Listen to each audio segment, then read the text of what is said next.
Wait, but what about, if I could just follow up, you said that the governor and Speaker Quinn said that the governor Yeah, you'll have to ask. Majority leader, and so I was asking. Well, you'd have to. We can't speak What for about we can't speak for anybody else. What we can tell you is what this city council did, and you should, if you have questions in Albany, ask Albany. Yes, sir. There were some council members who said that they felt betrayed because you had promised them you wouldn't put them in this situation, asking them to vote before Albany came together with a package. You know, the opportunity we gave council members today was to take a vote.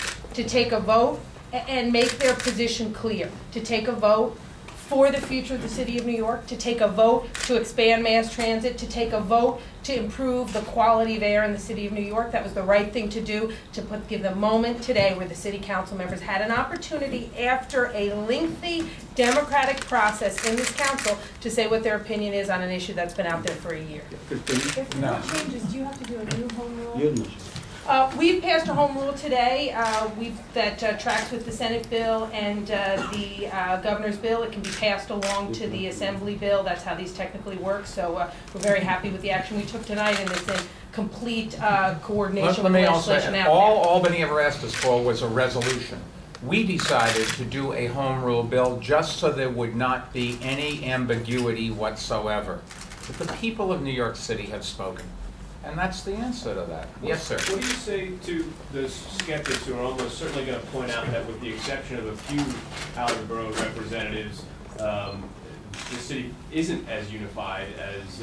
it's 30 to 20. What means unified? It's democracy. Unified, is it unified geographically? You have to understand the numbers. We had 30 yes votes. 10 were from Manhattan.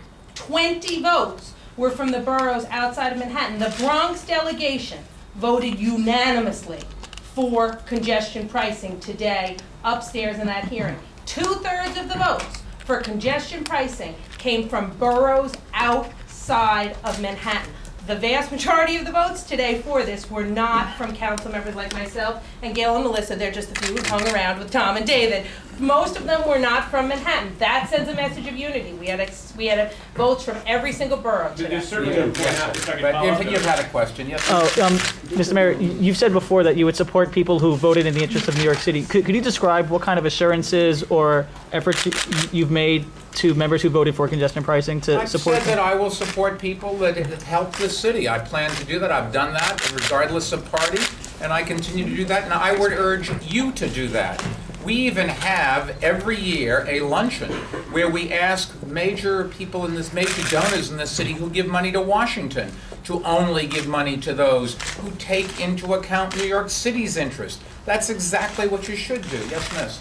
Mayor, you said the mass transit improvements would be visible within months to people. Could you just give us a couple of what those might be? Well, for example, a lot of the bus rapid transit routes, we've already installed one on Staten Island, so you can see it working. It improves the commute. I think it was 17% going to St. George on Victory Boulevard and 11% going in the other direction. Those are the kinds of things. Something like the 2nd Avenue subway is going to take a long time, but some of these things can get done very quickly, changing traffic signals, having dedicated lanes. Some of the buses, I think, are probably on order already.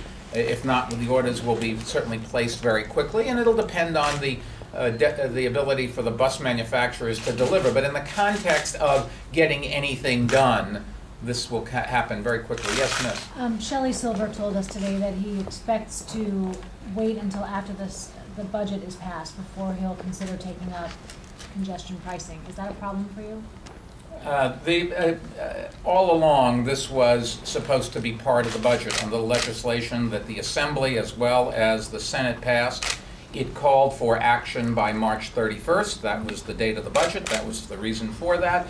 The MTA capital plan was accelerated to be done before March 31st, and that to be part of the budget, and this will be part of the budget. That's what the agreement, and that's what we would expect. Yes, sir. Mr. Mayor, a number of opponents have said that you or your aides promised funding for projects in council members' districts in return for their support on this legislation. Is that true?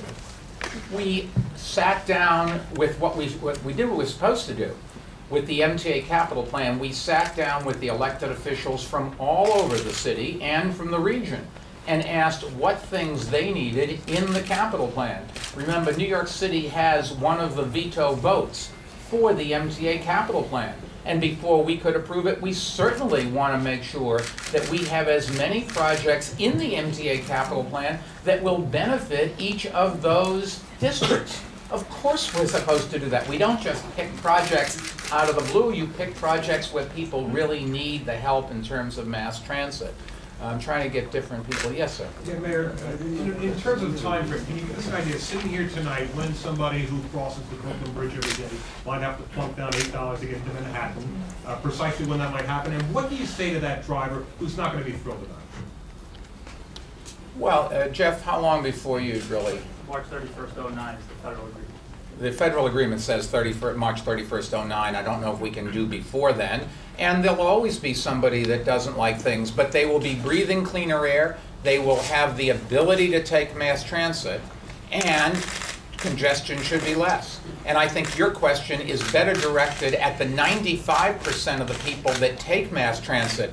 The question is, what do you say to them when they say, thank you so much for making my commute more quicker, more pleasurable, more convenient, all of those things. Yes, Miss? Mr. Mayor, do I understand this correctly that New Jersey commuters don't have to pay an additional $8 because they paid the toll already? And where is their disincentive to stop bringing their cars into the city? Well, number one, the Port Authority has instituted congestion pricing. In your toll, in your... What we are doing is the same thing the Port Authority has done. They charge you to drive your car in, and they use the revenues for mass transit. So they are already doing this. The legislation that the governor introduced includes a provision where the Port Authority gives the MTA $1 billion a year. So $1 billion, a one-time shot. And if they don't, then the Port Authority users have to pay an extra $3, I think it is, over and above their regular commuting costs. Mayor, last question. Mayor, now please. take one more Okay, question. for the speaker, she's Yes. her room. Are you concerned that there are changes that might be put into the assembly version of the bill, and are there changes that you would not be prepared to accept? You know, what I am is very proud of my colleagues tonight. They had a moment to stand up in support of a very important plan, in support of a very thoughtful piece of legislation. And what I am tonight is incredibly proud of my colleagues, that 30 of them chose not to do the easy thing, but to do the important thing, the right thing, something that is really historic in the city of New York. And I know that New Yorkers are going to support my colleagues for standing up for the environment tonight, for standing up for good health and quality, air quality in the city, and standing up for mass transit. Thank you. Thank you very much, everybody.